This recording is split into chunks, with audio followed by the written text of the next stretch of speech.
Assalamualaikum warahmatullahi wabarakatuh.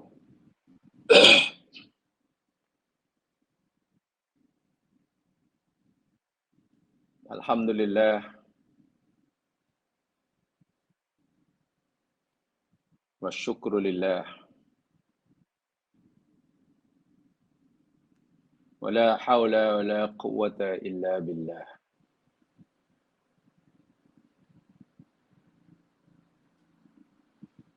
Asyhadu an la ilaha illallah wahdahu la syarika lah.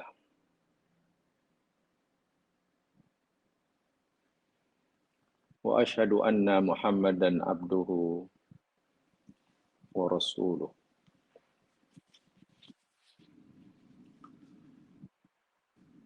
Allahumma salli ala Muhammad wa ala ali Muhammad.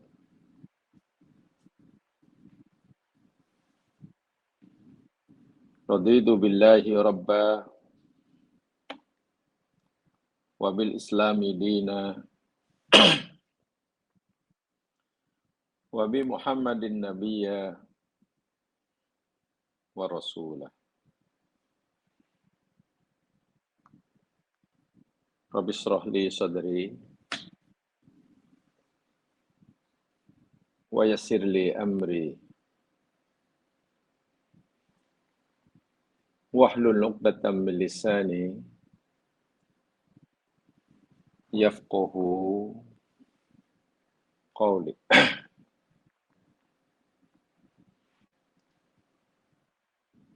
Qala Allah Ta'ala fil Qur'anil Azim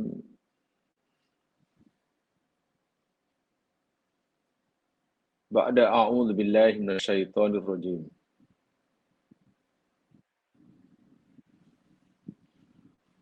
Wa ma hadhil hayatud dunya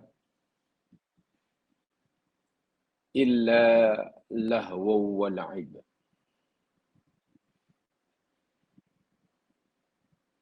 Wa anna ad-daral akhirata lahiyal hayawan. Law kanu ya'lamun.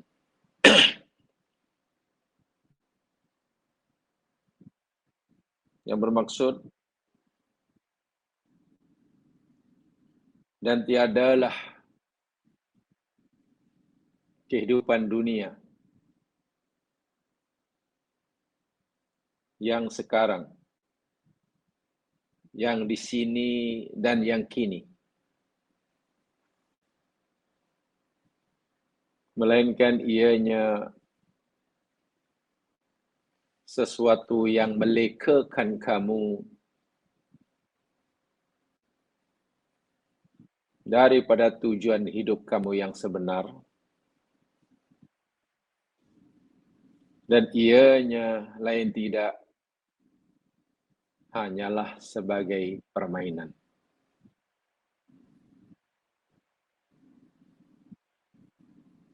Jika sifat kehidupan yang sekarang dan yang di sini ini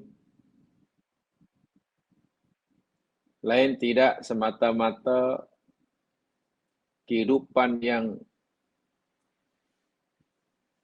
menyebabkan, membuat seseorang itu lupa akan hakikat tujuan penciptaannya, dan ianya hanya sekadar permainan belaka. Lalu mana kehidupan yang sebenar?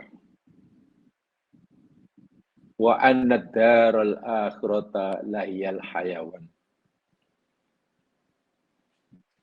Sesungguhnya kehidupan yang nantilah, negeri yang di sanalah, yakni di akhirat selepas kehidupan di sinilah, lahiyal hayawan. Sungguh ianya kehidupan yang sebenar-benarnya, al-hayawan. Jikalau mereka manusia mengetahui akannya.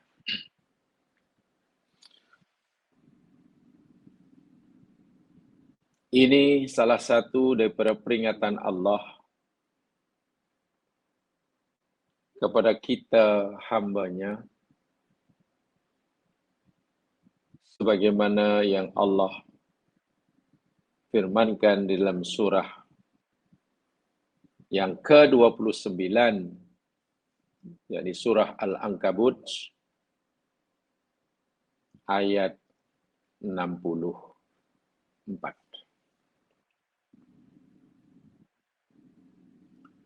Muslimin, muslimat, para pendengar yang dirahmati Allah sekalian, tiba giliran kita pagi hari ini untuk menyambung, meneruskan siri kajian kita kaitan dengan arti kehidupan, atau saya selalu mengistilahkan dengan haqiqatul hayat ad-dunya. Kehidupan atau hakikat kehidupan yang di sini dan yang sekarang. Kita masih ingin bicarakan, menambahkan penjelasan dan uraian bagi ayat yang ke-6, muka surat 36.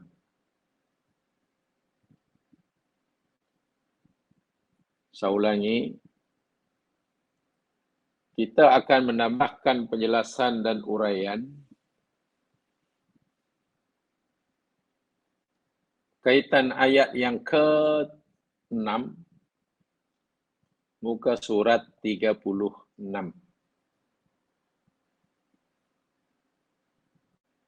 Yakni dua ayat daripada surah Al-Fajr. Empat ayat maksud saya daripada surah Al-Fajr.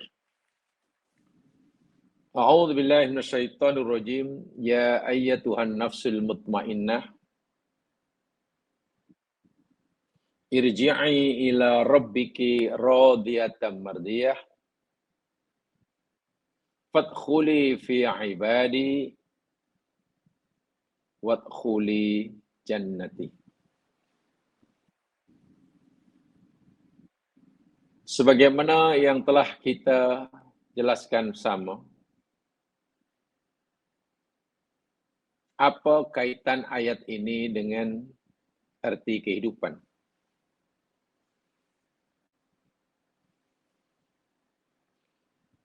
Telah kita sampaikan bahawa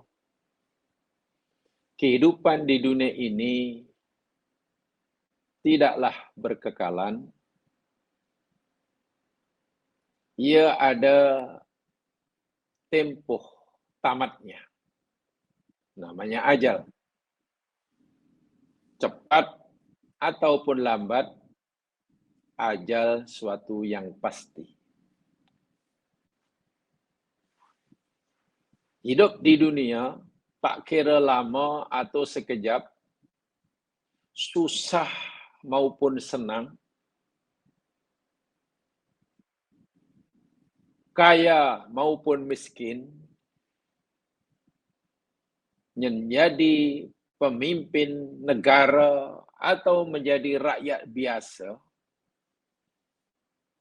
dimanapun manusia itu tinggal,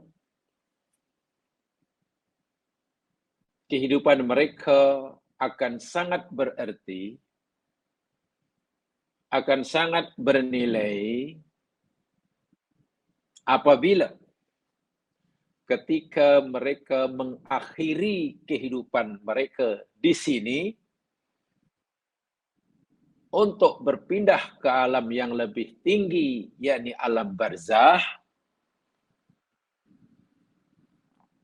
diseru, dipanggil, dipersilakan oleh malaikat yang ditugas oleh Allah dengan seruan, wahai jiwa yang mutmainnah. Dan seterusnya tadi. Saya ulangi. Siapa sahaja, di mana saja orang itu, apapun keadaannya, susah atau senang, miskin atau kaya, ada jabatan tinggi atau tak pernah memegang apa-apa jawatan, sama ada umurnya panjang ataupun pendek, mereka dikira orang yang berjaya dalam hidup. Hidup mereka akan sangat bererti dan bermakna, bernilai di sisi Allah apabila ketika orang ini mengakhiri hidupnya di dunia, mendapatkan khitab daripada Allah Subhanahu wa taala dengan khitab surah Al-Fajr ini.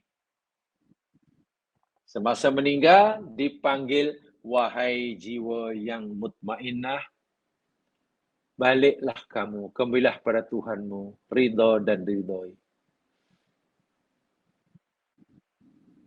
Jika orang yang diperlakukan seperti ini, orang yang semua hidupnya orang yang miskin, susah, menderita, tak dikenal orang, itulah hidup yang berjaya. Itulah tanda hidupnya selama ini sangat-sangat berarti. Sebaliknya, jika semasa matinya orang ini tidak mendapatkan khitab seperti dalam surah Al-Fajr ini, malaikat tidak mempersilakan untuk kembali pada Allah dengan sopan santun lemah lembut, tetapi dihardik, dibentak-bentak, bahkan diseret,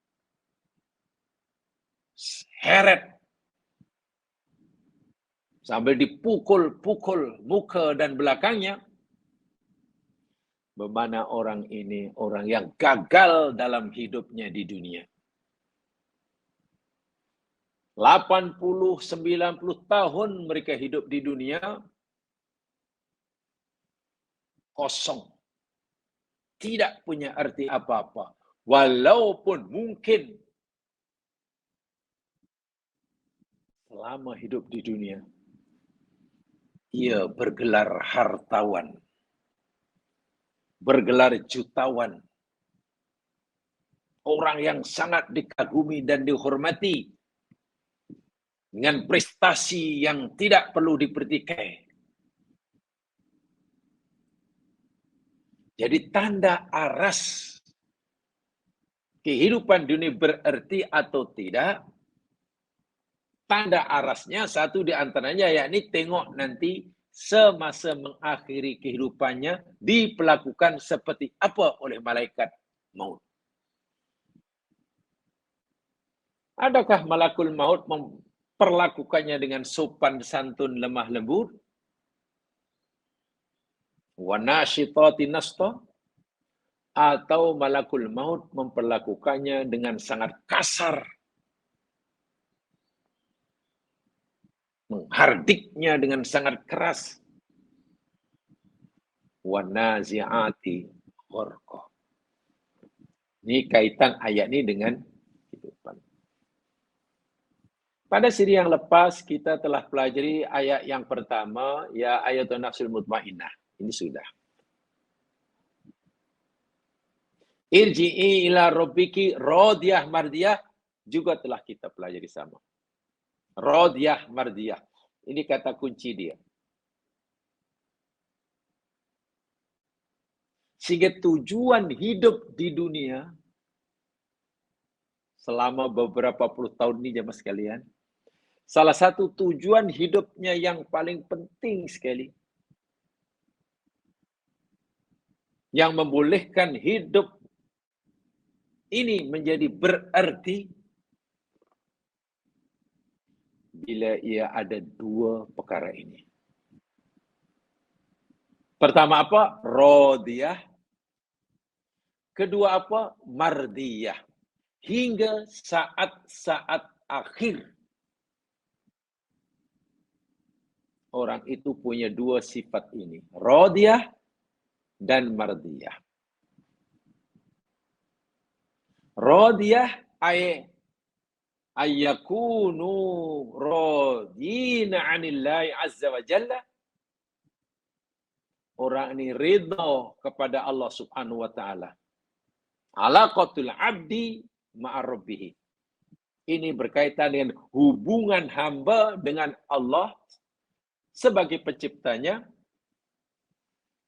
Hatinya sentiasa ridha. Tak ada rasa tak puas hati. Tak ada keinginan untuk protes. Tak ada rasa kecewa dengan apa saja yang Allah telah tetapkan baginya. Ketika ia berdoa, bermohon kepada Allah, berusaha untuk mencapai cita-citanya, namun Allah tak kabulkan juga. Wahai ia sangat-sangat memerlukan kemakbulan doanya. Hatinya sedikit pun tidak kecewa. Sebenarnya ridha. Macam mana ridha? Sedangkan doanya tidak dikabulkan. Hajatnya tidak dikabulkan. Usahanya tidak dijayakan. Ridha karena dia yakin apa yang Allah tetapkan buat dirinya, pasti itulah yang terbaik baginya daripada apa yang dia inginkan untuk dirinya. Saya ulangi. Mereka ridha kan dia yakin 100% apa yang Allah pilihkan buat dirinya, itulah yang terbaik baginya daripada apa yang dia maukan untuk dirinya. Jadi itu tidak mudah punya hati seperti itu. Orang biasanya, hati seorang itu biasanya akan puas jika apa yang dia maukan dapat. Jika Allah berikan sesuai dengan permintaan, pasti puas. Dan biasanya seseorang hatinya tak puas jika apa yang Allah berikan padanya berbeza dengan apa yang diminta. Apatah lagi Allah memberikan kepadanya sesuatu yang dia tak ingin sekali. Menerimanya, wah pasti marah. Radiyah bukan begitu. Radiyah apa saja yang Allah berikan padanya, yang Allah tetapkan baginya, hatinya lapang. Lapang karena dia yakin, seyakin-yakinnya, bahwa apa yang Allah putuskan, itulah yang terbaik baginya. Pilihan Allah itulah yang terbaik buatnya. Dibandingkan dengan pilihan dia untuk dirinya. Boleh jadi apa yang kita fikir baik buat kita, bukan yang terbaik buat kita. Boleh jadi apa yang kita minta kepada Allah, hakikatnya tidak baik buat kita. Karena Allah sayang kita, maka Allah tak kabulkan. Karena Allah tahu yang kita minta itu tidak baik buat kita. Maka Allah tak kabulkan. Dan Allah bagi kita sesuai dengan apa yang dia pilih buat kita. Bukan sama dengan pilihan kita. Hati jadi lapang. Tidak ada tempat untuk kecewa. Ini radiyah. Kaitannya dengan alaqatul abdi ma'ruf. Kaitannya dengan hubungan hamba dengan Tuhannya. Dan yang keduanya, mardiyah. Allahu Akbar. Karena dia ridho kepada Allah, Allah pun ridho kepada dia. Dia diridhoi. Itu alaqatullah ma'al abdi.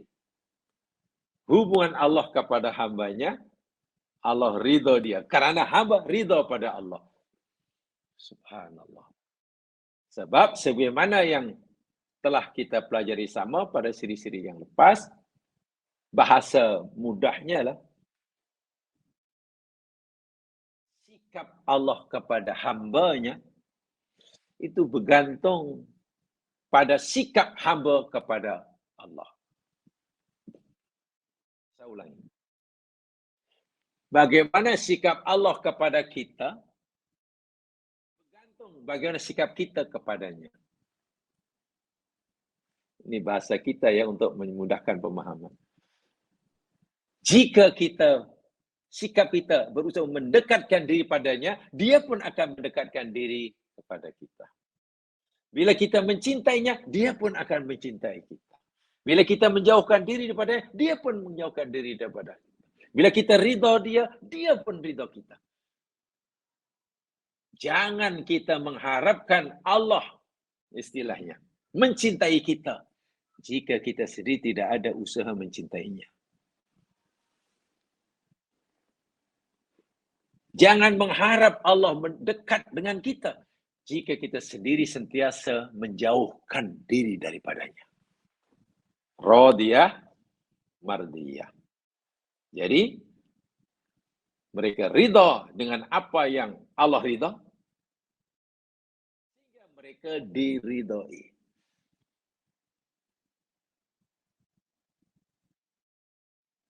Dan mereka tidak mengharapkan, tidak menginginkan, kecuali apa yang Allah ridha. Mereka tidak menginginkan, tidak mengharapkan dalam hidup ini, tidak menghendaki dalam ini, kecuali apa yang Allah ridha. Allahu Akbar. Mereka tidak menghendaki, mereka tidak menginginkan, mengharapkan maksiat. Ya tentulah, maksiat kan Allah tak ridha. Benda yang buruk, Allah tak suka, maka kita pun tidak menyukainya. Allah tak suka lagwun, kita pun tidak suka lagwun. Allah tak suka berbohong, tak suka kita kebohongan, kita pun tak suka bohong. Dan mereka tidak menginginkan apa-apa yang tidak diridhoi, yang tidak disukai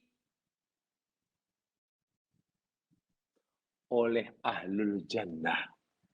Sebab ayat selepas nanti kan fathuli fi ibadi wa fathuli jannati.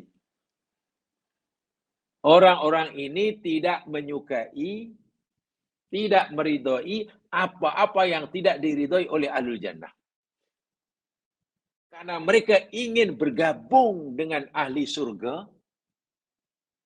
Contohnya, bila kita ingin bergabung, berkumpul dengan ahli surga kelak, satu di antaranya,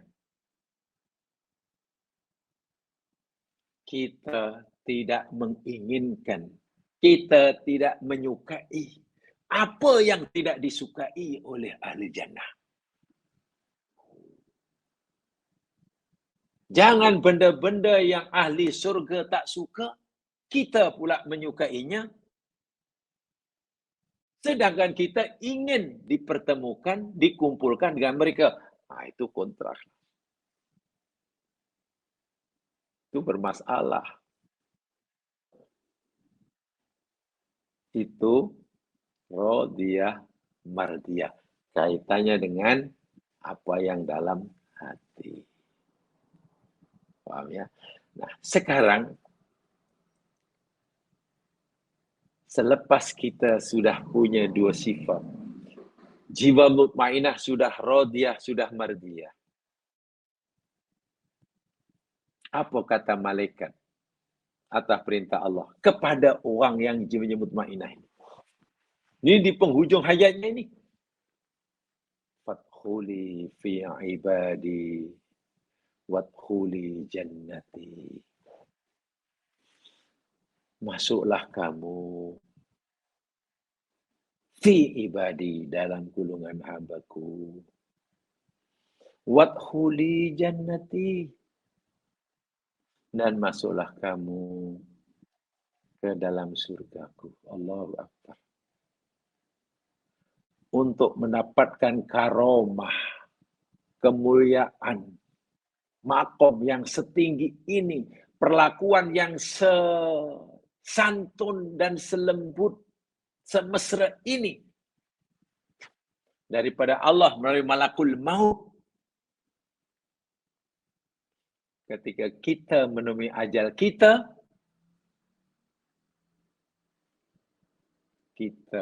mengusahakannya semasa kita hidup di sini dan sekarang. Semasa masih sehat, ketika mata masih boleh melihat, telinga masih boleh mendengar, mulut masih boleh bercakap, tangan kaki masih boleh bergerak. Kita gunakan untuk berusaha mendapatkan makom sini. Jadi ini bukan karomah atau kemuliaan Allah berikan dengan percuma, bukan. Tapi kena diusahakan, dicari, dan masa mencarinya yakni sekarang, kini, dan di sini. Sebab itu kalau kehidupan kita yang di sini dan kini ini kita gunakan untuk mendapatkan makom seperti ini, maka hidup di dunia kita semakin bererti, semakin bermakna. Baik, jemaah sekalian. Fadkhuli fi ibadi wadkhuli jannati. Di dalam ayat ini, bahwasanya balasan bagi an-nafsul mutmainnah ada dua. Ayat ini menerangkan kepada kita balasan yang Allah sediakan bagi nafsul mutmainnah yang semasa kembali kepada Allah dalam keadaan radiyah, mardiyah. Balasan yang Allah sediakan ada dua. Balasan yang pertama, ad-duhul fi ibadillah. Yakni dimasukkan, digabungkan, dikumpulkan bersama hamba-hamba Allah. Alamul unsi bil arwahit tayyibah.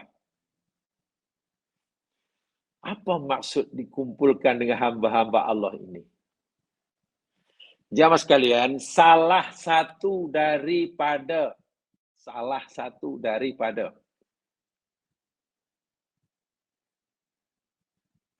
ciri hamba Allah. Saya tak kata semua, ini panjang. Ceritanya panjang kalau kita bicara tentang ciri-ciri hamba Allah atau ciri-ciri manusia yang telah diiktiraf oleh Allah kehambaan dirinya. Itulah. Kalau kita bicara tentang ciri-ciri sifat-sifat manusia, kitalah yang telah diiktiraf oleh Allah kehambaan dirinya. Banyak. Satu di antaranya, karena bukan itu tajuknya, tanya kepada ini kayak. Satu di antaranya apa? Maqamul uns. Itu ada dalam kitab Madarijus Salikin itu. Kita bicara tentang maqamut taqwa. Apa dia? Maqamul uns. Apa uns itu? Ya, saya agak susah menerjemahkannya. Sebab unsun anis itu maknanya jina. Mesra. Harmoni. Jadi kita rasa mesra, rasa tenang, rasa begitulah. Berdekatan dengan Allah. Dan ini telah dialami oleh Ibnu Taimiyah ketika dalam penjara kan, yang kita telah bicarakan tempoh hari dalam bab mahabbatullah kan. Mungkin masa masih ingat. Mesra dengan Allah. Seronok. Bila dia mendapatkan peluang berdiam seorang diri. Tidak ada gangguan dari yang lain. Walaupun dalam penjara, bermakna dikurungnya seseorang diri dalam penjara itu, ia lihat ia sebagai satu peluang keemasan untuk hanya bermesraan dengan Tuhannya. Merasa tidak ada gangguan untuk bermesraan dengan Allah. Sehingga dapat merasakan kelezatan berduaan dengan Allah. Uns. Karena seringkali kita ini berjarak dengan Allah. Seringkali hati kita ini akan berjarak dengan Allah. Tidak dekat, terganggu. Karena adanya gangguan-gangguan selain dari Allah. Mungkin yang menyebabkan kita berjarak, adanya kekayaan. Adanya kesehatan. Adanya teman-teman karib, adanya kekuasaan, adanya keinginan, bla bla bla bla bla. Itu sering kali membuat kita berjarak dengan Allah. Coba ketika kita punya keinginan dan kita ada kemampuan untuk mewujudkan keinginan kita, ya pasti kita akan berjarak dengan Allah. Keinginan nak jalan ada, kemampuan nak berjalan pun ada, peluang pun ada. Susah kita nak berdekatkan diri kepada Allah. Keinginan untuk berborak dengan kawan ada, peluang ada, kesempatan ada. Susah kita nak mendekat kepada Allah. Pasti berjarak. Nah, bila perkara-perkara sesuatu yang biasanya menjarakkan kita dengan Allah, ini sudah tiada, duduk seorang diri di tempat yang sunyi. Kalaupun ada keinginan untuk berjalan, dia tak ada kemampuan untuk berjalan. Minta maaf karena badan tak sihat. Kalaupun ada keinginan untuk berbelanja beli itu, dia tak ada kemampuan untuk belanja. Tengok. Keinginan-keinginan kepada selain Allah tu menjadi terhalang. Bila keinginan kita untuk dekat pada selain Allah sudah ada halangan, maknanya satu pintu saja yang terbuka depan kita, yakni pintu daripada Allah. Sehingga ada satu ucapan hikmah daripada ulama hati. Apabila Allah telah membuat, ini bahasa terjemahan bebasnya ya. Apabila Allah telah membuatmu jemu dengan kehidupan. Jumpa kawan, boring. Pergi kerja, penat. Coba itu, susah, tambah bebanan. Jumpakan tabunan berjalan, tabunan jalan. Maknanya kita bergaul dengan ciptaan Allah. Macam-macam lah dunia isinya. Kita rasa tertekan, kita merasa syukurlah. Karena saat itu Allah sedang membuka peluang bagimu untuk berjumpa dengannya, berduaan dengannya. Ya. Kita merasa jemu dengan itu, jemu dan tak selesa tak. Jangan kita malah kecil, susahlah sekarang nak keluar susah, duduk rumah pun susah, nak makan susah, juga kawan susah. Syukurlah kalau kita sesekali merasakan keadaan seperti itu. Karena saya itu Allah sedang membuka pintu seluas-luasnya bagi kita untuk berduaan dengan Dia. Memuji Dia tanpa gangguan. Sujud di hadapannya tanpa gangguan. Karena pikiran kita sudah bebas dari gangguan itu. Ini namanya uns. Nah, jiwa yang terlatih seperti inilah jemaah sekalian. Jiwa yang terlatih macam mesra dekatan dengan Allah, merasa seronok dalam dalam zikir. Tatmainul qulub. Mendapatkan kepuasan, ketenangan rohani dengan zikrullah. Bukan dengan menikmati hidangan. Mendapatkan kepuasan rohani, kebahagiaan jiwa justru ketika solat. Seperti Nabi memberitahu kita. Solat itu bagi Nabi qurratu aini. Allahu Akbar. Nabi beritahu qurratu aini. Sesuatu yang membahagiakan hatiku ini, yakni semasa solat. Jangan kita mungkin bila solat, hati malah tak bahagia, risah adalah, macam tertekan adalah. Kalau boleh lagi cepat, lagi bagus. Kita belum ada sifat uns. Orang yang jiwanya sudah ada uns dan berlatih untuk itu. Inilah ciri hamba. Inilah manusia yang telah diiktiraf oleh Allah kehambaannya. Jiwa yang mutmainnah, yang radiyah, mardiyah, Allah berarahkan untuk bergabung dengan hamba-hamba Allah yang sudah seperti ini. Di dunia tenang, di alam barzah tenang, di surga tenang, dan seterusnya. Jadi kepuasannya luar biasa. Karena ini adalah kepuasan, kebahagiaan yang sebenar. Saya ingin bertanya ya Mas Gilang. Ini kaitannya dengan perasaan ya. Kenapa setiap orang Islam punya cita-cita pergi ke Makkah? Sama ada untuk pergi haji atau umrah paling tidak.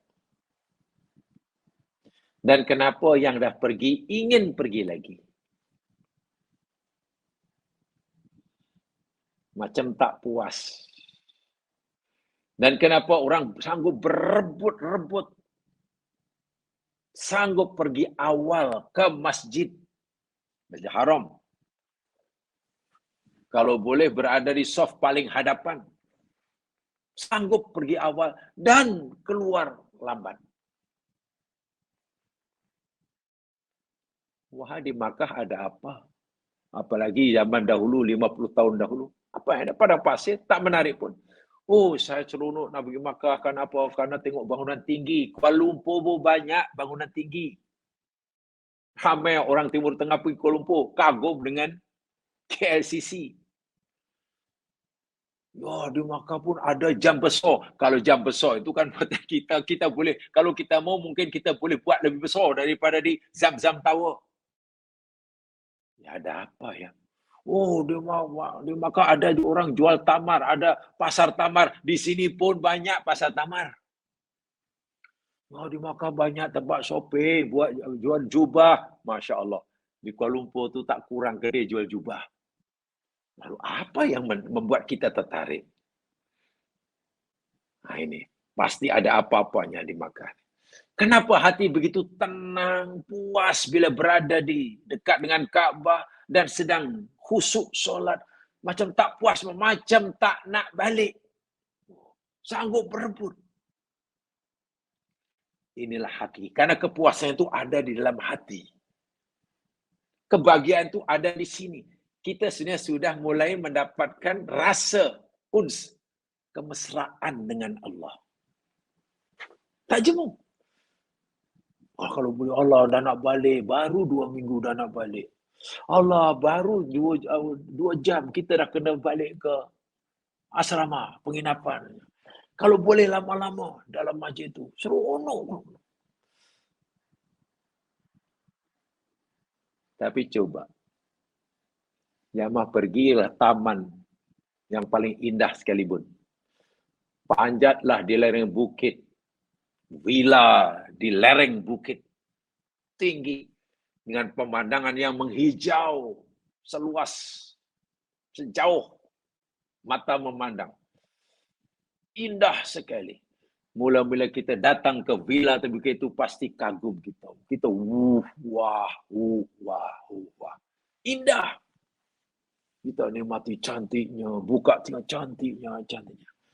Tapi coba jamaah berdiri di tempat itu, pandanglah keindahan alam sekitar depan villa di lereng bukit itu. Pandang terus selama 1 hari. Tengok 1 hari. 2 hari tengok lagi. Garanti. 2-3 hari pasti. Balik ah. Balik jemur dah puas dah. Kenapa tiba lama-lama menjadi tak cantik? Kenapa lama kita menjadi tak puas hati? Walau baru pertama kali sampai tempat itu, wah, kagum luar biasa. Seronoknya luar biasa. Tapi kenapa tiba jadi jemu? Ya, karena kebahagiaan kita ketika melihat alam, keindahan alam di lereng bukit tadi, itu kebahagiaan semu. Itu hurur. Itu hanya permainan mata saja. Mata melihat, lalu dibagi maklumat dari mata itu, mata antar ke otak bagian hadapan dengan sangat pantas. Berupa impal-impal elektrik. Terkejut otak kita pun, wah cantik, maklum kali pertama. Nah, terkejut itu yang membuat kita seronok. Seronok. Tapi bila sudah aliran data, maklumat mata yang kepada otak bagian depan untuk proses merupakan impal hati sudah menjadi stabil, dah slow, dah. Otak pun tak terkejut. Bila tak terkejut, biasa je lah. Akhirnya ingin yang lain. Makanan demikian juga. Makanan yang pelezat kita makan kali pertama, sedapnya luar biasa, kata kita. Kita pun, wah, menjilat jari. Coba makan makanan yang kita kata paling sedap itu. Sehari 3 kali selama 1 bulan. Tiba-tiba kita kata, tak sedap lah. Telinga demikian juga. Nah, kalau kita ingin mencari kebahagiaan, kepuasan, hanya berdasarkan panca indera, kita tertipu. Itu namanya mata'ul hurur. Kebahagiaan, bahasa saya, kebahagiaan, kepuasan semu, bukan hakiki. Lainlah bila kebahagiaan kita itu ada dalam hati. Zikrullah. Itu kebahagiaannya, makin kurang. Mbak kata dokter Hamka, ibarat dahaga minum air laut. Minum, dahaga, nak minum lagi, makin dahaga, makin haus. Ala atash. Dr. Hamka ketika cerita dalam tasawuf moden, tajuk dia ala atash. Atash itu mana dahaga. Ya, bagi kita sebenarnya dahaga maknanya tekak kering tak minum air lah. Tapi dalam dunia yang lebih dalam, dunia ihsan atau dunia tasawuf, Dr. Hamka istilahkan dalam tasawuf moden, atas itu yakni Masya Allah, nikmat tertinggi, nikmat yang tinggi daripada Allah. Bila seseorang mukmin itu merasakan ala atas dahaga. Bukan dahaga tekaknya karena tak minum air, tapi dahaga jiwanya. Karena itu, karena dalam hati sudah ada kerinduan. Sudah ada mahabbah. Mahabbah pula menimbulkan kerinduan. Nah, kalau mahabbah tak timbul rindu, syauk. Bila berterusan, hati sentiasa atos, dahaga, ingin lagi. Dah baca Quran 10 juzuk, masih tak puas hati, nak tambah lagi. Dah qiyamul lail, dah sembahyang, lapar kan, nak sembahyang lagi. Dah wirid, nak lagi. Sudah bersedekah, masih kurang lagi. Itu namanya atos. Atos itu dahaga. Dan itu salah satu ciri daripada kehambaan manusia. Jadi bila Allah panggil, wahai jiwa yang tenang, baliklah kamu kepada Tuhanmu dan diridhai, bergabunglah kamu dengan hambaku. Nah, inilah hamba yang macam ini. Satu di antara cirinya ya, bukan satu-satunya. Merasa mesra dengan Allah. Sehingga hatinya sentiasa dahaga. Kurang, tak puas hati, tak puas seronok. Ada satu athar jemaah sekalian, riwayat yang di sana pada Ali bin Abi Thalib. Ali ini seorang yang ya tentulah didikan Nabi pasti makomnya tinggi lah. Ya, semua sahabat Nabi ini auliaullah, wali-wali Allah. Semua sahabat Nabi itu wali-wali Allah. Wali dalam pengertian kekasih-kekasih Allah. Orang yang dekat dengan Allah. Karena Allah dekat dengan mereka, karena mereka dekat dengan Allah. Mereka ini penolong-penolong Allah, maka Allah sentiasa menolong mereka. Itu waliullah maksud saya. Ali bin Abi Thalib setiap kali tiba waktu sholat menggigil. Keluar peluh. Sahabatnya bertanya waktu Ali di Haji Khalifah, "Ya Amirul Mukminin, kenapa engkau nampak menggigil dan ketakutan?" Jawab Ali sederhana, "Wahai kawanku, bagaimana aku tidak takut? Bagaimana aku tak cemas? Sebentar lagi tiba masa untuk aku jumpa dengan penciptaku. Zat yang aku sayangi sekaligus aku takuti. Bagaimana aku tidak takut, tidak ketakutan? Sekejap lagi tiba masa untuk aku jumpa dia. Allah, zat yang aku takuti sekaligus aku cintai. Sekejap lagi aku jumpa dengannya. Tiba masa untuk jumpa, yang hatiku dipenuhi oleh dua perasaan ini. Takut, cinta, takut, cinta. Menggigil itu belum masuk waktu solat. Bila dah solat, khusyuknya luar biasa. Ali bin Abi Thalib. Sehingga diberitakan dalam sirah itu. Hayatul Sahabat. Apa komentar Ali tentang solat? Sungguh, jika sekiranya Allah tidak memberikan kita kewajiban selain solat, jika sekiranya Allah tidak memberikan kita kewajiban dalam hidup ini selain solat, sungguh aku tidak akan menutupku, mengakhiri solatku dengan salam. Dalam tu maknanya. Jika sekiranya Allah tidak memberikan kewajiban kepada kita, kepada diriku selain solat, maknanya wajib hanya solat saja, yang lain tak wajib. Cari rezeki yang halal tak wajib, tanggung jawab pada keluarga tak wajib. Katalah tak ada kewajiban, solat. Niscaya aku tidak akan segera menutup atau mengakhiri solatku dengan salam. Kenapa?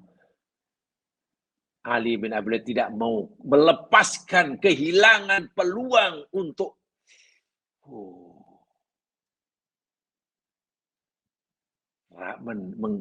menuruti kehausan jiwanya, kemesraan dirinya dengan Allah.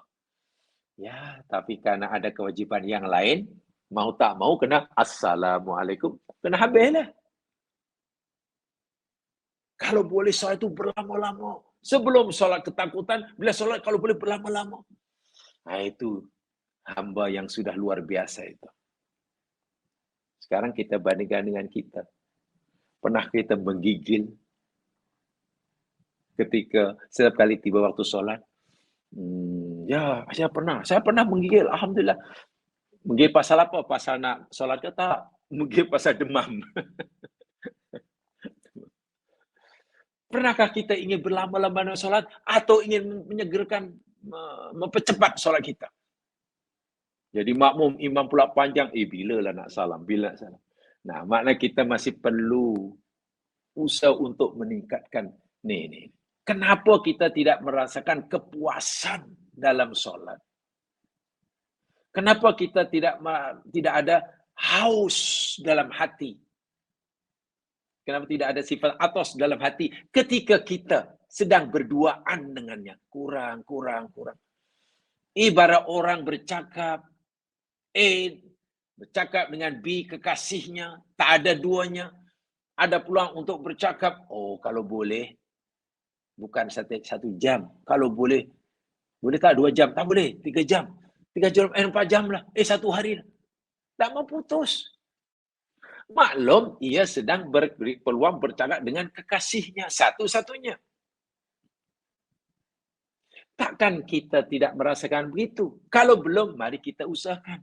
Kalau sudah, walaupun sekejap, mari kita tingkatkan. Kalau tidak ada rasa kepuasan, ya minta maaf, mungkin kita belum ada sifat mahabbah kepada Allah. Mahabbah kita belum cukup. Bila mahabbah tak cukup, maknanya rindu belum ada. Macam mana rindu? Mahabbah pun tak ada. Rindu itu baru muncul bila ada sifat mahabbah. Ada cinta baru timbul rindu. Tak ada cinta, macam mana nak timbul rindu? Kalau sudah hidup, pasti haus, atas. Ya, mak boleh bacalah. Satu di antaranya, tasawuf moden dipanggil ya. Dr. Hamka mengisahkan tasawuf moden. Ya, karena tasawuf hakikatnya satu perintah agama yang kaitannya dengan macam mana membersihkan hati. Istilah boleh beza-beza, boleh tazkiyatun nafsi sila, qalbun salim sila kan, akhlak sila, tasawuf sila. Istilah moden karena beliau mau. Bila sebut tasawuf, jangan terfikir ini hanya bagi orang yang 70 tahun ke atas. Tak. Budak 20 tahun pun sesuai mengamalkan tasawuf. Kan itu ada istilah modern tasawuf. Dan sangat menarik. Saya kagum. Ya betul, terserang. Mendengar uraian tentang Allah atos, dahaga. Dan dahaga itu makom yang tinggi yang tak mudah dicapai. Itu hamba. Dan Allah perintahkan jiwa ini, bergabunglah kamu dengan bersama hambaku. Bila kita sudah layak bergabung, dikumpulkan dengan hamba Allah yang seperti itu, salah satu sifatnya, wadkhuli jannati. Allahu Akbar. Masuklah kamu dalam surgaku. Masuklah dalam surgaku. Layak masuk surga. Layak masuk surga. Fadkhuli fi yadkhuli fi ibadiyas salihin, kata Saleh Ibn Utsaimin. Ya, bergabunglah kamu dengan hambaku yang soleh. Yang tak soleh. Kamu layak bergabung dengan mereka. Secara kesunnya. Karena hambaku yang soleh itu, yakni hamba-hambaku yang mereka itu khairu tabaqatil bashar. Hambaku yang soleh itu yakni sebaik-baik tingkatan manusia. Jenis manusia, golongan manusia. Karena tabaqatul, karena al-basharu, karena manusia itu, tabaqatuhu salatun. Manusia ini ada 3 tingkatan. Ada 3 golongan, 3 jenis golongan yang berbeza tingkatannya. Kata Saleh Ibn Utsaimin. Manusia ini ada 3 tabaqat, ada kumpulan. Itu dinyatakan oleh Allah dalam surah Al-Fatihah bagian akhir. Pertama, siratal ladzina an'amta alaihim. Itu golongan pertama. Yani golongan manusia yang mun'amun alaihim. Orang-orang manusia yang Allah beri nikmat. Itu golongan pertama. Dijelaskan dalam ayat yang lain, minan nabiyyin wasyuhada, minan nabiyyin wasiddiqin wasyuhada wassalihin. Itu golongan pertama. Quran kata sirata alladzina an'amta alaihim. Golongan jenis manusia al-maghdub alaihim. Golongan orang yang dimurkai. Kemurkaan Allah atas mereka. Dan golongan yang 3 ad-dallun. Waladhdallin. Golongan orang yang sesat. Yang pertama, an'amta alaihim, orang yang diberi nikmat, orang yang tahu kebenaran dan mengamalkan berjalan di atas kebenaran. Itulah an'amta alaihim. Mereka tahu kebenaran dan beramal berjalan di atas jalan kebenaran. Para nabi kan tahu kebenaran dan berjalan atas kebenaran. Siddiqin juga, syuhada, sholihin.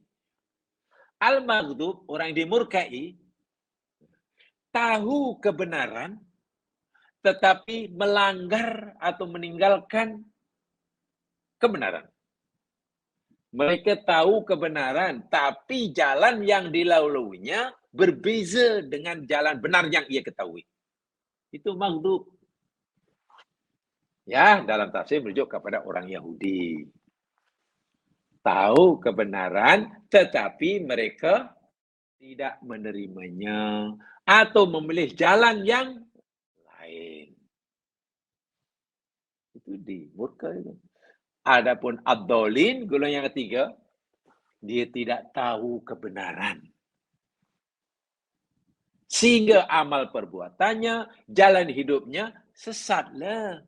Karena tak tahu jalan yang lurus, ya akhirnya hidupnya tak mencapai matlamat. Nak pergi mana? Oh, saya nak pergi ke Tampin, umpamanya. Awak tahu jalannya? Tanya saya tahu. Saya tahu. Mana jalan ke Tampin? Oh, dari sini, ini. Tahu jalan pergi Tampin dan dia pergi ke Tampin ikut jalan yang diketahui yang benar itu. Sampailah ke Tampin. Tanya bibi, kamu nak gimana? Nak pergi Tampin. Awak tahu jalan ke Tampin? Tahu. Dan awak ingin pergi ke Tampin? Iya. Tahu jalannya? Tahu. Tapi ia tidak melalui jalan yang menuju ke Tampin. Dia tak percaya. Dia tahu itu jalan betul, tapi dia pilih jalan yang lain. Ya, tak sampai Tampin lah, sampai Temeloh lah. Sampai ke Temeloh. Nah, itu dimurkai. Kamu nak gimana? Nak pergi Tampin. Betul kamu nak pergi Tampin? Iya. Kamu tahu jalan pergi Tampin dari KL? Saya tak tahulah. Habis awak nak pergi juga? Ya, saya nak pergi juga. Habis macam mana kalau awak tak tahu jalan yang pergi? Tak apalah, yang pergi. Akhirnya pusing. Dah 1 bulan tak sampai Tampin. Dah round seluruh Malaysia. Ada ke dari KL pergi Tampin? Akhirnya sampai ke pelabuhan, lalu naik kapal. Nak pergi. Ya mana jumpa itu bukan jalan ke Tampin. Sesat namanya. Hamba-hambaku, masuklah kamu dan belah hambaku, kata Syekh Saleh Ibn Uthaymin. Ini kumpulan manusia yang pertama itu. Al-mun'amu alaihim. Orang-orang yang diberi nikmat oleh Allah Subhanahu wa ta'ala. Para nabi, para siddiqin, para syuhada, para sholihin. Mereka tahu akan kebenaran dan mereka mengikuti, mengamalkan kebenaran itu. Subhanallah. Ya mas sekalian, poin berikutnya ini sampaikan. Di dalam ayat tadi Allah berfirman, "Adkhuli fi ibadi." Hambaku, ibad. Seperti sedia maklum, ibad adalah bentuk jamak daripada abdun. Abdun jamaknya ibad. Ada bentuk jamak lain daripada abdun, yakni abid. Abdun boleh dijamakkan menjadi ibad. Abdun juga boleh dijamakkan menjadi abid. Apa bezanya antara abid dengan ibad? Di dalam Al-Quran kedua-duanya diguna pakai. Ulama bahasa Al-Quran coba memberikan penjelasan kepada kita. Apa beza abid dengan ibad? Walaupun kedua-duanya bentuk jamak daripada abdun, yang dari segi makna terjemahan mungkin sama. Ibad, hamba-hamba, abid pun hamba-hamba. Salah satu penjelasan yang diberikan oleh ulama bahasa Al-Quran, kalimah ibad, contohnya ayat inilah. Fathul fi ibadi, bukan fathul fi abidi. Ibad dalam Al-Quran diguna pakai oleh Allah dalam Al-Quran untuk menunjukkan kemuliaan hubungan, keharmonian hubungan antara hamba itu dengan Allah. Maksudnya, bila Allah kata ibad, ia merujuk pada hamba-hamba Allah yang punya keharmonian hubungan dengan Allah. Yang ayat sebelumnya kata, hubungan orang ini dengan Allah, rodiyah mardiyah.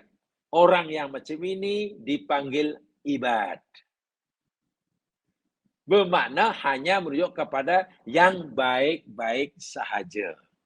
Kalimah ibad dalam Al-Quran tidak digunakan untuk merujuk pada hamba Allah yang jahat. Yang jahat. Tidak. Yang baik aja. Yang soleh saja. Yang soleh saja. Adapun kalimah abid, itu ada dua penjelasan ulama bahasa. Yang pertama, abid diguna pakai untuk merujuk pada hamba-hamba Allah yang tidak punya hubungan baik dengan Allah. Maknanya yang jahatlah. Dia tidak rodiyah marjiyah lah. Hubungannya dengan Allah kacau lah, tak harmoni langsung. Perintah tak Allah tak dilakukan. Larangan Allah tak ditinggalkan. Dia minta kepada Allah, Allah tak bagi, dia marah. Berdoa pada Allah, Allah bagi sikit, kecewa. Allah bagi banyak, tak syukur. Orang macam ini abid namanya. Abid. Jadi, hamba-hamba Allah yang tidak punya hubungan harmoni dengan Tuhannya. Maknanya hamba yang tak baiklah. Lawan ibad. Itu makna pertama. Makna kedua, al-abid ada yang memahami kalau ibad itu khas bagi hamba Allah yang punya hubungan yang baik saja kepada Allah. Abid diguna pakai untuk kedua-duanya. Merujuk kepada yang baik pun boleh, merujuk kepada yang jahat yang tak baik pun boleh.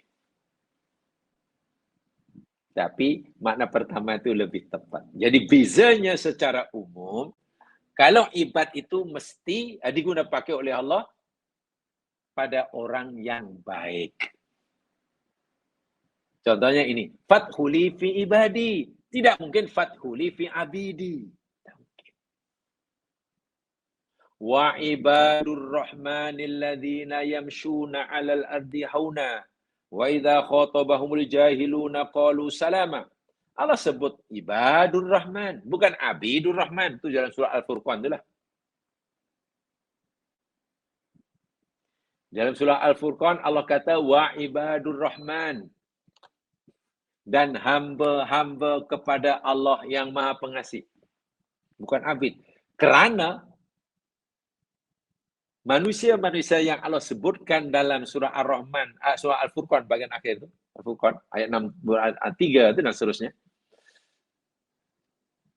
Allah bagi ciri-ciri dan sifat-sifatnya dan mereka adalah orang-orang yang baik, ibad. Alladzi yamsunal ardi hauna. Mereka berjalan di muka bumi, menjalani kehidupan. Perilakunya semasa hidup di dunia. Haunan. Tawadhu. tidak meninggikan diri, menyombongkan diri, angkuh, bungkak, tidak ada. Ketika Allah panggil orang-orang yang berdosa, hamba yang berdosa, yang mereka ini masih dalam proses bertaubat. Dia berdosa dan dia ingin bertaubat, mendapatkan pengampunan daripada Allah. Dalam prosesnya memang tidak mudah untuk mendapatkan pengampunan bagi dosa, apalagi dosanya banyak dan besar. Orang yang berdosa kemudian ia ingin bertaubat dan ia masih dalam proses bertaubat bagi mendapatkan pengampunan Allah, itu orang yang baik. Baik karena ia ingin mendapatkan, masih berproses untuk mendapatkan pengampunan. Sebab itu mereka baik. Bukan karena dosanya, ya. Mereka berdosa tak baik. Tapi ketika orang berdosa ini ada keinginan yang kuat untuk bertaubat, berusaha untuk bertaubat, dalam proses dalam bertaubat, ini hamba yang baik. Sebab itu Allah panggil, Qul ya ibadiyalladzina asrafu ala anfusihim.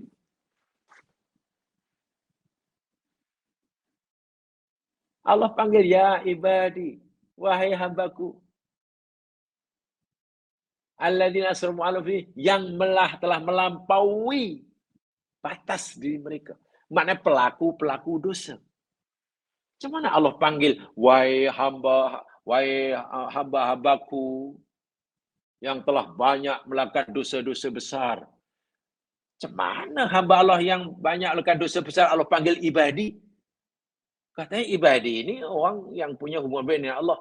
Orang yang banyak dosa, kenapa Allah panggil ibadi? Ya karena mereka ini sedang dalam proses berusaha untuk bertaubat. Dalam proses bertaubat, dalam perjalanan bertaubat, Allah nasihati dia. La taqnatu mir rahmatillah. Tengok.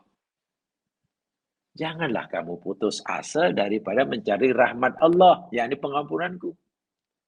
Jika hingga saat ini kamu merasa dosamu belum aku ampunkan, hatimu masih penuh dengan rasa takut, bersalah, takut siksaku, belum muncul harapan, jangan putus asa. Teruskan, Allah kata, teruskan. Tengok Allah hargai. Jadi Allah sangat sayang kepada hambanya yang banyak dosa. Dosa besar itu pula tuh, yang sedang berproses dalam melakukan taubat. Itu Allah sayang tuh. Sayang karena dia berusaha dalam bertaubat, itulah kasih sayang Allah. Bukan karena dosanya, ya. Karena dosanya. Jika ia berdosa dan tak ada keinginan bertaubat, barulah dipanggil abid. Banyak dosa, tak ada keinginan untuk bertaubat, Allah panggil abid, bukan ibad. Banyak dosa, ada keinginan bertaubat, dan dia sedang melakukan proses taubat, Allah panggil ibad. Paham ya? Itulah jamaah sekalian. Ganjaran yang Allah berikan kepada jiwa yang tenang. Dan ciri jiwa yang tenang yakni radiyah, mardiyah. Ganjarannya dua, dipersilakan untuk bergabung, berkumpul dengan hamba-hamba Allah lain yang semakom dengannya, yang sama sifatnya, sama kedudukannya Allah. Dan barulah mereka ramai-ramai masuk surga. Allahu Akbar. Jamaah sekalian, mungkin ada beberapa pertanyaan yang perlu kita ajukan dan perlu kita ketahui jawapannya daripada ayat ini. Yang pertamanya yakni kenapa dalam ayat itu digunakan kalimah fi. Fadkhuli fi ibadi. Betul? Fadkhuli fi ibadi. Maka masuklah kamu fi. Bukankah lebih tepat bila menggunakan ma'a bawahnya? Fadkhuli ma'a ibadi. Kan lebih. Masuklah kamu bersama, bergabunglah kamu bersama ma'a. Tapi kenapa gunakan fi? Bukan ma'a. Bukan ma'a. Jamaah yang dirahmati Allah sekalian, kalimah fi di dalam ayat ini, harfu fi, dan bukan menggunakan ma'a, fi ibadi bukan ma'adi, fi yakni dalun ala ikhtifalil khasin fi hadhihi nafsil mutmainah. Ini apa ya? Ya penjelasnya mungkin agak ini sedikit ya. Kaitan dengan hati ya. Kalimah fi ini menunjukkan bahwa mereka ini disuruh bergabung ala ikhtifalin khos. Satu ikhtifal. Tahu mana ikhtifal? Ikhtifal itu kan keramaian. Ikhtifal, haflah. Bahasa awamnya kenduri. Pesta. Oh. Pesta. Khusus. Bagi jiwa-jiwa yang tenang. Jadi orang-orang yang jiwanya mutmainah yang telah pergi itu, mereka itu berada di satu tempat ibaratnya, kumpul sama mereka saja. Dan mereka ini sedang berpesta pora. Pesta di sini jangan diartikan negatif ya, pesta positif. Mereka sedang menikmati kebahagiaan yang luar biasa di alam barzah dan nanti sebelum di alam akhirat. Karena tidak ramai jumlahnya. Lalu bila ada nafsu mu'minah yang baru tiba ke alam barzah atau nak sampai alam barzah, Allah berfirman, cepat-cepat kamu masuk bergabung dengan mereka yang sedang berpesta itu. Fi itu menunjukkan adanya itulah. Jadi bukan hanya duduk bersama, kamu duduk dengan itu di bilik yang sana itu, tak. Ini bukan yang jiwa mukminah yang telah pergi itu, sedang sibuk dalam kenikmatan yang Allah anugerahkan. Fi sughulin fakihun dalam surah Yasin. Mereka ini sedang sibuk, hanyut dalam kebahagiaan rohani yang muncak. Sehingga bila mu'minah yang baru pergi, dia nampak, seluruhnya orang itu seronok karena mereka sedang berpesta. Lalu Allah pisahkan, bergabunglah kamu. Fi, join sama. Allahu Akbar. Jadi ini memberi makna yang sangat dalam. Kita katalah beli tiket. Tiket nak pergi haji. Ini haji apa ni? Wah, ni package haji apa ni? Ini package haji plus. Package haji plus. Nanti kapal terbang seatnya pun tak sama. Karena haji plus. Yang paling murah haji plus ni berapa? 100,000 seorang. Berapa lama di Makkah? Ya, paling lama 3 minggu lah. Duduknya di mana? Di kapal terbang? Nun. Seat yang atas yang semua besar-besar seatnya itulah. Yang boleh baring, boleh jadi katil. Kita masuk pegang tiket itu, dipersilakan oleh kru. Cik, sila masuk. Tuh, VIP ke atas. Kalau kita hanya disuruh masuk, mana hanya suruh duduk bersama mereka di tempat yang sama. Yang kita tidak merasakan kenikmatan yang mereka sedang alami. Tapi fi di sini tidak itu. Kita masuk rupanya mereka yang sedang berada di kelas VIP itu. Sedang diraikan yang luar biasa. sedang menikmati layanan yang super. Waduh, maka itu maknanya mereka gembira sungguh, tak ada kesedihan, tak ada kesusahan. Yang sakit dirawatnya, yang misalnya yang penat dipijit-pijitnya, yang harus dihidangkan. Dan kita menyaksikan, seronoknya orang itu. Kita dapat melihat dan ingin merasakan kebahagiaan mereka. Karena kebahagiaan mereka itu dapat kita saksi, dapat kita lihat. Tiba-tiba kita disuruh untuk melibatkan diri kita menikmati bersama mereka. Itu fi. Jadi bila Allah kata fathuli fi ibadi, bukan maknanya masuklah kamu bangunlah dengan hambaku. Bukan sekali itu. Makna Allah suruh kita, suruh mutziam itu untuk bergabung, meleburkan diri dalam kenikmatan, kebahagiaan rohani yang paling tinggi. Bahasa awamnya ikhtifal. Mereka sedang berpesta, tapi pesta dengan kebahagiaan rohani rahmat Allah. Di pesir fi. Nah, itu makna fi, bukan ma'a. Walaupun dengan ma'a tidak salah dari segi bahasa. Allahu Akbar. Fahiya laisat fi ayyi makanin wa innama makanuha wasata sholihin.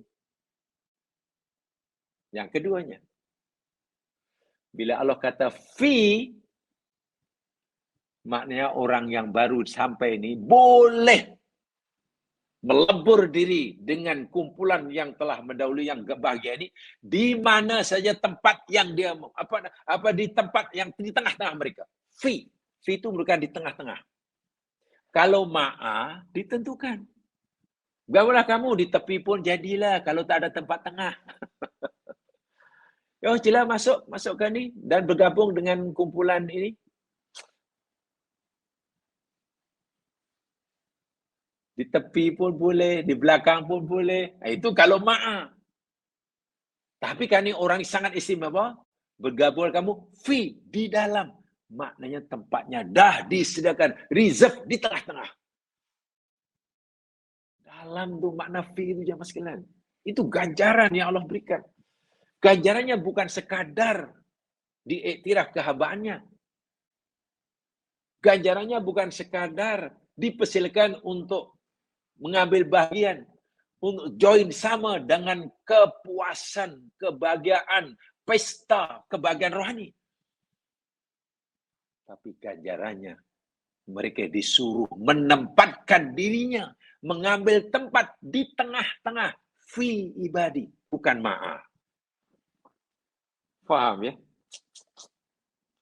Fahum mutalaffitun wahum mulatifun haulaha mukramun laha ka'annaha wasiatul abdi karamah wa hubbah. Bila sudah berada di tengah, maknanya jiwa-jiwa yang tenang, yang lebih dahulu pergi ke alam barzakh, memberikan sambutan yang luar biasa bagi jiwa yang mutmainah yang datang kemudian. Semuanya meraihkannya. Sila. Oh, tak boleh. Tak boleh. Tapi di tengah. Ikut di tengah. Allahu Akbar. Inilah bila orang sudah melebur dalam mahabbatullah. Inilah bila orang sudah layak melebur dalam rahmatullah. Bukan hanya di tepi rahmat Allah, tapi di tengah-tengah. Bukan hanya duduk di pinggiran golongan orang-orang yang soleh, tapi dimuliakan di tengah-tengahnya. Itu makna fi. Kenapa tak guna ma'a, tapi guna fi? Itu satu di antara maknanya. Sehingga, bila Allah kata fathuli fi ibadi, ini memberikan satu isyarat betapa agung dan mulianya orang ini. Kemuliaannya bukan hanya terletak kepada ganjaran yang Allah sediakan buat mereka, tapi keagungan orang ini juga dapat dilihat daripada sambutan yang diberikan oleh jiwa-jiwa yang tenang yang lebih dahulu berada di tempat itu. Subhanallah. Nah, subhanallah. Adapun disebutnya dalam jannati tak ada fi kan. Ini menarik. Fathuli fi ibadi wathuli jannati. Kenapa yang jannati tak ada fi? Kenapa tak fathuli fi ibadi wathuli fi jannati? Masuklah dalam surga. Kenapa fi tak ada? Tapi fathuli jannati. Masya Allah. Ini pun kemuliaan. Ketika mereka dipersilakan masuk surga, orang ini boleh masuk surga dan boleh memilih tempat di mana saja yang mereka suka. Tidak ditetapkan tempatnya. Kalau disebut fi, mana ditetapkan tempatnya. Kamu suka sana ya, bilik nomor 6 ya. Jangan orang lain ya. Nomor 7 ya. Ini kawasan kamu bukan aja. Itu kalau ada fi. Di sini tak ada fi. Maknanya sila masuk surga dan bebas kamu. Mau tinggal di mana, mau bergerak ke mana, bebas. Tapi ketika disuruh bergabung dengan ibadi, tempat kamu di tengah-tengah. Itulah indahnya Al-Quran. Sebab kalau dari bahasa, sepatutnya lah, ini kalau ikut nahwu yang kita pelajari lah, sepatutnya. Tapi sebenarnya kita tak boleh mengatakan sepatutnya. So, Al-Quran itu paling betul. Hanya menurut pandangan kita yang sedikit, biasanya fathuli ma'a ibadi wathuli fi jannati. Kan begitu. Masuklah kamu bersama tu hamba-hambaku. Masuklah di dalam surga. Untuk ibadi fi, tapi untuk jannati malah tak ada fi. Fathuli jannati. Masuk surgaku. Itu menunjukkan bahwa mereka ini diberi kebesaran oleh Allah di dalam surga. Mau tinggal di mana, mau duduk di mana, mau makan apa. Ibaratnya bahasa mudah, surgaku yang seluas bumi dan langit ini, aku peruntukkan untuk kamu, wahai hambaku, mutmainnah. Yang rodiyah marjah. Kita pulang, mau duduk di tingkat 7 ke 8 ke 5, mau pergi sana, pergi sini, makan. Sila. Wahai surga itu seluas langit dan bumi. Masya Allah. Itulah. Jadi, bahwa jiwa yang mutmainnah, mereka amat dinanti-nantikan dan diharapkan kehadirannya oleh nafsul mutmainnah yang telah pergi lebih dahulu. Dan ketika mereka datang akan disambutnya, diadakan satu sambutan yang istimewa. Karena ini tetamu agung. Diraikan. Dan masuk di sana mereka tidak hanya diberikan untuk menonton kebahagiaan jiwa-jiwa mutmainnah yang lebih dahulu pergi. Tapi dipersilahkan untuk join sama. Ambil bagian sama dan di tengah-tengahnya. Subhanallah. Belum lagi di surga. Tidak dihadkan tempatnya, tapi mereka diberi kebebasan untuk memilih mau tinggal di mana, mau buat apa, bahasa dunianya, mau pakaian warna apa, mau makan makanan yang apa, rasa apa, sila. Maklum, ini orang istimewa. Kalau orang yang tidak punya tiket istimewa kan, cik, tiket cik duduk di belakang ya. Cik, seat cik sudah ditetapkan tau. Nomor, cik, seat nomor, barisan nomor 28.